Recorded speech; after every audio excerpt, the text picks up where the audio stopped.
जब तक संस्कृत में सिखाएंगे नहीं तब तक छोड़ेंगे। आप सभी को नमस्कार। आज पढ़ेंगे गुण संधि। ठीक है, गुण संधि में 3 सूत्र पढ़ेंगे। हिंदी के तौर तरीका को हम लोग को भूल जाना है, न्यू तरीका और संस्कृत को पूरा सीख जाना है। ठीक, जब तक संस्कृत में सिखाएंगे नहीं तब तक छोड़ेंगे भी नहीं। अध्ययन गुण में बताइए एक चीज, गुण संधि में जो है 3 सूत्र देखे थे। अध्ययन गुण होता है, 8 गुण होता है, उड़न रपड़ा होता है। क्या आप लोग इसको सीधे आप लोग जो है और के बाद जो ई आता है ए याद कर लेते हो? कौन सा सूत्र के अंतर्गत आता है? देख लीजिएगा, 8 गुण के अंतर्गत आता है। उड़न रपड़ा जो है, जैसे ओ के बाद री आता है तो अड़ बनता है, ओ के बाद जो लीडी आता है लो हलंत बनता है। आपसे पूछा जाएगा कि उड़न रपड़ा का एग्जांपल कौन है, या उड़न रपड़ा का जो है उदाहरण कौन सा, आत्मगुण का उदाहरण कौन सा। फिर अध्ययन गुण जो होता है, संज्ञा सूत्र होता है, आत्मगुण जो होता है विधि सूत्र होता है। इनको जब तक पूरा सीखिएगा नहीं तब तक संस्कृत को कैसे सीख पाइएगा। ये गुण संधि है, गुण संधि में क्या आप लोग इन चारों को सीधे याद करते होंगे और एग्जाम्पल बनाना स्टार्ट कर देते होंगे, जो कि बिल्कुल गलत है। हम लोग को ऐसा नहीं पढ़ना। हम लोग शुरू से जो पढ़ते आ रहे हैं ना, पूरा बेसिक से पढ़ते आ रहे हैं। ठीक है, पूरा बेसिक से पढ़ते आ रहे हो, कहीं भी दिक्कत नहीं होगा आप लोग को। तो आज जो हम लोग गुण संधि पढ़ना स्टार्ट करते हैं, और ये जो सूत्र है, ठीक है, अध्ययन गुण, ये संज्ञा सूत्र है। आप लोग इनको संज्ञा सूत्र लिख लीजिए। ठीक है, संज्ञा सूत्र है। ठीक है, और ये जो है विधि सूत्र है, आप लोग इनको भी लिख लीजिए, विधि सूत्र है। ये क्या है? विधि सूत्र है। और ये क्या है? संज्ञा सूत्र। एग्जाम के लिए, एग्जाम के दृष्टिकोण के लिए बहुत महत्वपूर्ण है। ये सूत्र बहुत कम ही आप लोग को देखने को मिलेगा, नहीं तो डायरेक्ट आप लोग को पढ़ा दिया जाएगा, जो कि ऐसा नहीं पढ़ना। ठीक है, वो बिल्कुल गलत हो जाएगा। अगर बाई चांस आपको पूछ देगा कि आर्गोन का एग्जांपल कौन सा है, तो फिर आप लोग वहां फंस जाइएगा। तो फिर पढ़ने का क्या मतलब है? पढ़ने का मतलब है कि देखिए, एक बारी पढ़िए लेकिन सही डायरेक्शन में पढ़िए, और क्या पढ़ना है नहीं पढ़ना है उन चीज को भी ध्यान रखना है। ठीक है, अब आइए इन सब चीज को समझते हैं। ठीक है, इनको जैसे और के बाद ही आ गया ए बन गया, तो संज्ञा सूत्र जो होता है, अध्ययन गुण सबसे बहुत इंपॉर्टेंट होता है। अध्ययन गुण में जो है कितने वर्ण आता है, फिर आत्म गुण में कितने वर्ण आ गया, उड़न में कितने वर्ण आ गया, पूरा गुण संधि का आज जो है इंट्रोडक्शन समझेंगे। ठीक है, पूरा परिचय जानेंगे, आदि गुण क्या होता है, तभी हम लोग आगे बढ़ेंगे। एग्जाम्पल जो बनाना है ना, मैथ की तरह बताएंगे, पूरा चुटकी में, क्या चुटकी में आ जाएगा, कोई समस्या नहीं होगा। ठीक है, अब समझिएगा, यहाँ पे जो अध्ययन है, यहाँ पे अध्ययन जो है, इसको तोड़ने का प्रयास कीजिए। ठीक है, इसको तोड़िएगा तो अत, ठीक है, अत एंग बनेगा। ठीक है, अत एंग बनेगा। एक चीज समझ जाएगा, एंग एक प्रत्याहार, अत जो है हलंत्यम से कट जाएगा, और एंग जो है जैसे कि अ ई उ न, अ ई री री क, ए औ अंग, ए औ, ये एक प्रत्याहार है। ठीक है, ये भी हलंत्यम से कट जाएगा। इसमें कितना वर्ण बच गया, ध्यान से देखते चलिएगा। ये जो 3 वर्ण बचेगा ना, अ ए और ओ, इतना इंपॉर्टेंट है। यही तीनों वर्ण जो है, ध्यान रखिएगा, यही तीनों वर्ण जो है क्या है? संज्ञा सूत्र, संज्ञा है। ये तीनों का नाम पूछेगा, संज्ञा कौन है, तो ओ ए ओ है। इनसे कोई लेना देना नहीं है, इनसे किस मतलब ही नहीं है। ये जो ओ ए ओ को देख रहे हैं, ये संज्ञा है, आपसे पूछेगा। ठीक है, आपसे पूछेगा अध्ययन गुण के अंतर्गत संज्ञा, गुण संज्ञा कौन है, गुण संज्ञा पूछेगा तो ये मारिएगा, गुण संज्ञा। अगर गुण संधि संज्ञा पूछेगा तो टोटल वर्ण आ जाएगा, ये वर्ण आ जाएगा, ये वर्ण आ जाएगा, ये वर्ण आ जाएगा, ये वर्ण आ जाएगा। बताइए, इतना बेसिक से जो बता रहे हैं ना। ठीक है, अब एक ध्यान दीजिएगा, आपको पूछेगा गुण संज्ञक, तो गुण संज्ञक लिख देते हैं, ध्यान रखिएगा। इसको कैसे बोलना है? गुण संज्ञक। ठीक है, ये हो गया गुण संज्ञक, ये तीनों वर्ण। इसको कैसे बोलना है? जैसे ए को, औ को, अर को, अल को, ये गुण संधि हो गया। ठीक है, ये कौन हो गया? गुण संधि। ये गुण संधि संज्ञक हो गया। आप बताइए, इसमें देखिए कि दोनों में संज्ञक है, लेकिन इसमें संधि ऐड हो गया है, और इसमें देखिएगा गुण संज्ञक है, इसीलिए गुण संज्ञक वैल्यू, इसमें संधि ऐड नहीं हुआ है। तो संधि मान के चलिए हमको किनका बनाना है, तो इन्हीं चारों वर्णों का तो बनाना है ना संधि, और इनका तो नहीं बनाना है इसमें, इसीलिए संज्ञा का संधि नहीं आया, गुण संज्ञक हो गया। ओ ए ओ, बहुत एग्जाम में पूछ लेगा आपको कि ओ ए ओ जो है, यानी संज्ञा सूत्र कौन नहीं है, फिर आपको 3 ऑप्शन दे देगा, एक ऑप्शन नहीं देगा। तो इन चीजों को ध्यान रखना है। ठीक है, इन चीजों को जब तक ध्यान नहीं रखेगा तब तक फिर दिक्कत होते रहेगा। इतना क्लियर हो गया? एग्जाम्पल भी ध्यान मत दीजिए। ठीक है, एग्जाम्पल जो लेंगे ना, बहुत इजी मैथों की तरह समझाएंगे। अभी पहले यहाँ पे बेसिक चीज समझ लेना। ठीक है, तो ओ ए ओ क्या हो गया? गुण संज्ञक हो गया। और जो वर्ण हो गया, आप लोग नोट्स बनाइएगा ऐसे करके, ए ओ और अल गुण संधि संज्ञक है, इस तरह से आप लोग बना लीजिएगा। ठीक है, नहीं तो यहाँ लिख देते हैं गुण संधि संज्ञक। ठीक है, यहाँ पे लिख देते हैं ए, आप लोग का है परेशानी उठाइएगा, हम इसको, ठीक है, लोहलन ए ओ और गुण संधि संज्ञक हो गया। और गुण संज्ञक कौन हो गया? बहुत इंपॉर्टेंट है। ठीक है, आप संस्कृत पढ़ रहे हैं तो आप डायरेक्ट कुछ भी चीज मत पढ़िए, सूत्र है और सूत्र की सहायता से पढ़ने का प्रयास करेंगे। ठीक है, तो आदगुण हो गया। आदगुण में जो है आज जैसे अ आ ई ई के स्थान जो फिर बन जाएगा, प्लस में क्या बन जाएगा? ए बन जाएगा जुड़ने से। अ के बाद अगर उ आएगा तो ओ बन जाएगा। फिर देखिएगा, एक चीज यहां से ध्यान दीजिएगा, ये अलग लाइन हो गया है। ठीक है, आदगुण के अंतर्गत कौन सा आता है?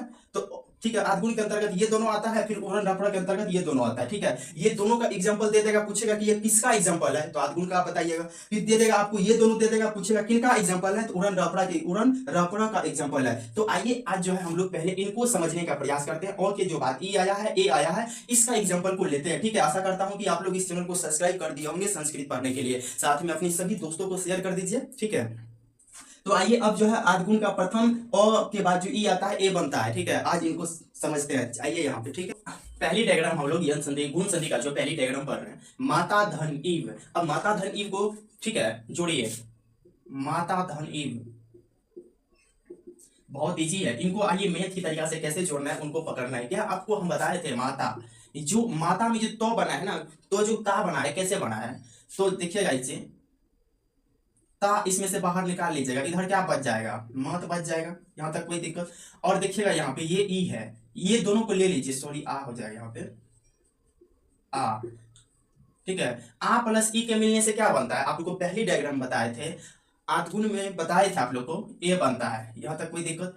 अब देखिए आ और ई के मिल गया, आ और ई क्या हो गया कि मिल गया, ए बन गया, ठीक है। अब देखिएगा तो आ यहाँ पे निकाल लिए और ई निकालिए, दोनों का कम हो गया और दोनों का कम होने के बाद क्या बन गया, ए बन गया। अब जो यहाँ पे शेष बचा है, जो जो वर्णों को मिलाने से ले लिए हैं, अब उन वर्णों को नहीं लेना है। जैसे शेष इधर क्या बच गया था, मात, माँ का तो हलंत बच गया क्योंकि आ का काम हम कर चुके हैं, ठीक है। प्लस बीच में क्या था, ए, यानी ए दोनों के स्थान पे ए ले लिए, और इधर क्या बच गया था, एव। अब बताइए मात तो प्लस ए, यानी हलंत पूरा होने के लिए स्वरों के पास जाएगा, ए क्या है, स्वर है, इनको क्या बना देगा, बताइए, माते बना देगा।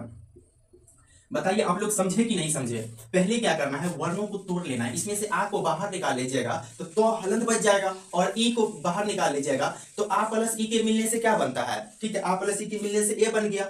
तो आप देखिएगा जो इधर शेष बच गया मत, तो मत को ऐसे इस लाइन में लिख दीजिएगा, दोनों का जो क्रिया हो गया आया ए बना है, बीच में लिख दीजिएगा, पूरा लाइन में लिखना है, ठीक है। ए बच्चा ए को लिख दीजिएगा, और तो हलंत जो है पूरा होने के लिए स्वरों के पास जाएगा, और स्वर क्या करेगा, हलंतियम को पूरा कर देगा, तो फिर माँ ए पूरा करेगा, क्या बन जाएगा, माते बन जाएगा। तो आइए अब सेकंड एग्जांपल को लेते हैं कि नेति शब्दों को समझिएगा, ठीक है, नेति शब्दों को समझिएगा। नेति बहुत इजी है, ठीक है, 2 नंबर में क्या है, नेति है। एक चीज बताइए, नेति में जो ए बना है, एक चीज ध्यान रखिएगा, ए जो आया है वो कैसे आया है, इनको तोड़िए सबसे पहले। ने जो आया है, ठीक है, नो हलंत प्लस ए के मिलने से क्या बना है, ए, तो हमको ए कैसे बना है उनको सबसे पहले खोजना है। ए जो बना है ना, देखिएगा अ और आ, ई और ई के मिलने से क्या हुआ कि ए बना है, नो हलंत बाहर आ गया, कोई दिक्कत यहाँ तक, ठीक है, कोई दिक्कत नहीं हुआ। अब आइए नो हलंत, देखिएगा एक चीज, जैसे कि नो हलंत प्लस अ, हमको ये कौन सा शब्दार्थ होता है, मतलब, ठीक है, तो ये अ इसमें चल गया, प्लस ई ने इति, यानी क्या बन गया, नो प्लस इति बन गया। बताइए कोई दिक्कत हुआ, ये दोनों वर्णों को ले लिए, ठीक है, ये दोनों जो ले लिए, इसमें जो सार्थक शब्द हमको बनाना है, ऐसा नहीं है कि यहाँ पे ऐसा ना ले लेंगे, ऐसे करके नो आ को ले लेंगे तो इसको बन जाएगा, और यहाँ पे बड़ी ई ले लेंगे, ऐसे करके बड़ी ई ले लेंगे, क्योंकि ये सार्थक शब्द है ही नहीं, इसका संसार में जो कोई वर्ड है ही नहीं, ये जो कोई वर्ड है, ये कोई वर्ड है ही नहीं, इसका कोई अर्थ है ही नहीं। तो जो सार्थक शब्द होगा, जो सार्थक शब्द होगा, निरर्थक नहीं, जो सार्थक शब्द होगा, हमको वही चीज लेना है इनको कार्य को सिद्धि करने में। बात क्लियर हो रहा है ना, आप लोग समझ पा रहे हैं ना। तो नो पूरा हो गया और अ से पूरा हो गया, ठीक है, ये ले लिए। तो आप लोग इस तरीका से तोड़िएगा और प्रैक्टिस कीजिएगा, बार बार प्रैक्टिस कीजिएगा, ये आसान हो जाएगा। आइए अब थर्ड एग्जांपल लेने का प्रयास करते हैं इसी टाइप से, ताकि आप लोग को और क्लियर हो सके। तो आइए हम लोग थर्ड एग्जांपल को समझते हैं, वेति और संयम, ठीक है, बाद में राजेश्वर को भी समझेंगे। और वेति, ठीक है, वेति शब्दों को समझिए। सबसे पहले तो आप यहां से ए को बाहर निकालिए, सबसे पहला काम क्या करना है कि ए को बाहर निकालना है। तो वो जो वे बना है ना, वे कैसे बना है, तो इनको तोड़िए सबसे पहले, वो हलंत प्लस ए के मिलने से क्या वे बना है, इतना क्लियर हो गया। हमको यही चीज निकालना था, ए, और ए को सबसे, और एक चीज विशेष सबसे पहले क्या देखना है कि ए कैसे बना है, उनको देखना है। ए शब्द जो बना है ना, इसको ऐसे डायग्राम बनाइएगा। पहली चीज, आप अगर विस्तार से पढ़िएगा तो रफ पूरा यूज कीजिएगा, ये नहीं कि पेज बचाने का प्रयास कीजिएगा। तो किन से कैसे बना है, अ और आ और ई के मिलने से ए बन गया, यहाँ तक कोई दिक्कत, ठीक है, यहाँ तक कोई दिक्कत नहीं। वो हलंत है तो वो हलंत रह जाएगा, कोई दिक्कत नहीं। इधर ती है तो फिर इधर कौन सा वर्ण होगा, इसके अनुसार जो सार्थक होगा उसके अनुसार लगा देंगे। फिर इधर वो हलंत है, बनाइए यहाँ पे, वो हलंत हो गया, ठीक है, और प्लस आ, इसमें आ को लगाना है। देखिए कैसे अ और आ को भी लगा सकते हैं, इनको भी थोड़ा सा ध्यान रखना है, ठीक है। जैसे कि मान के चलिए इति हो गया, अब यहाँ पे हमको छोटा वर्ण लेना है, इति, ठीक है, यानी इसका बन जाएगा वा प्लस इति बन जाएगा, ठीक है, इतना क्लियर हो गया, वा प्लस इति बन गया। इस तरह से आप लोग तोड़ने का प्रयास कीजिएगा। जैसे अब आइए संयम शब्दों को समझते हैं। संयम, सबसे पहले ए जो है, ए को बाहर निकालने का प्रयास कीजिएगा। ऊपर में जो ए है ना, ए जो है उससे भी पकड़ सकते हैं कि गुण संधि है, ठीक है। और जो अपवाद होगा अपवाद बताएंगे, क्योंकि इसमें आयादी संधि का भी आ जाता है। आयादी संधि भी लगता है कि हमको गुण संधि की तरह है, जो कि गुण संधि नहीं होता है, एक्चुअल वो आयादी संधि होता है, ठीक है।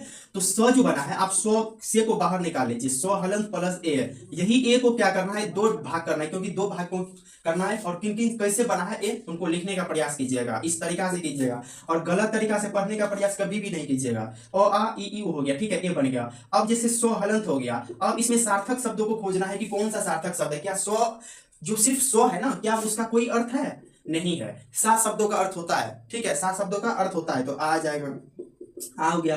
फिर देखिए यहाँ पे जो ई, कैसे ई को छोटी लेना है कि बड़ी लेना है, तो ईएम जो लेना है छोटी लेना है। क्या करना है, ईएम को छोटी लेना है। तो क्या बन गया, हलंत पूरा कर देगा, सा प्लस ईएम बन जाएगा। बताइए कोई दिक्कत हुआ? कोई दिक्कत नहीं हुआ होगा। तो आशा करता हूं कि आप लोग इन सभी का नोट्स बनाइए, और इसी तरीका से कोई भी वर्ण हो गया, कोई भी संधि हो गया, प्रत्यय हो गया, समास हो गया, ठीक है, अवयव हो गया, फिर वाच्य परिवर्तन हो गया, वाक्य निर्माण हो गया, संधि। उसके बाद आप रामायण में, महाभारत में, गीता में, साहित्य में, कोई भी टॉपिक में चल जाइए, लेकिन पढ़ने का तरीका जो होता है उसको फॉलो कीजिए और स्मार्ट तरीका से पढ़ने का प्रयास करना है, ठीक है। अगर पुराना जो आ रहा है पढ़ने का, जो रटन प्रणाली है, उन सब चीजों को भूल जाना है, और कॉन्सेप्ट के साथ और बेसिक आधार पे हम लोग को पढ़ाई करना है। जब तक बेसिक तरीका से नहीं पढ़िएगा और तब तक फिर प्रॉब्लम होता रहेगा। तो आइए अब जो है आगे एग्जांपल है राजेश्वर। राजेश्वर शब्दों को समझते हैं, आप लोग इनका नोट सुनाइए। जैसे राजेश्वर शब्द है, ठीक है, राजेश्वर शब्द को सबसे पहले पकड़ना है कि ए आ गया है। ए जो आया है, इनका अर्थों को जानने का प्रयास करते हैं। ए कैसे आया है, उनको सबसे पहले बाहर निकालना, ए को सबसे पहले बाहर निकालना है।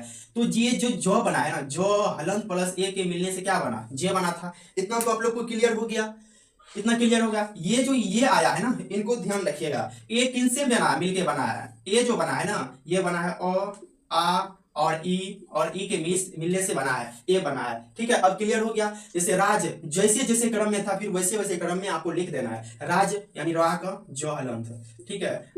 तो बताइएगा आप लोग कि इसमें अ लगाएंगे कि आ लगाएंगे। हम अ नहीं लगाएंगे, क्योंकि राज शब्द का अर्थ कुछ होता नहीं है। और आ राजा, तो राजा शब्दों का अर्थ होता है, ठीक है, राजा शब्दों का अर्थ होता है। अब एक चीज बताइए, छोटी लगाएंगे कि बड़ी लगाएंगे, क्योंकि ईश्वर है। ईश्वर में जो मात्रा होती है, ई की मात्रा होती है, वो दीर्घ होती है, अर्थात वो बड़ी मात्रा होती है। यहाँ तक क्लियर हो गया कि उसमें बड़ी मात्रा होती है। और कौन छोटी मात्रा है, कौन बड़ी मात्रा है, कहाँ लगाना है, आप लोग को घबराना नहीं है, सिर्फ आप लोग को समझते जाना है। और ये मात्रा लगाने का काम, जो सिखाने का काम है ना, वो मेरा है। और संस्कृत सिखाने का काम जो है मेरा है, सिर्फ आप लोग को पढ़ने का काम है, ठीक है। ये जो नोट्स इतना बता रहे हैं, आप लोग सिर्फ उनको पढ़ने का प्रयास कीजिएगा, और इसको आसान करने का काम मेरा है, ठीक है।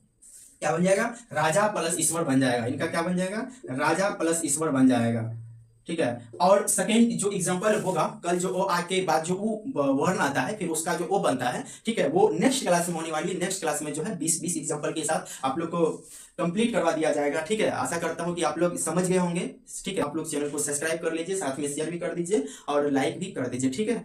मिलते हैं नेक्स्ट क्लास में।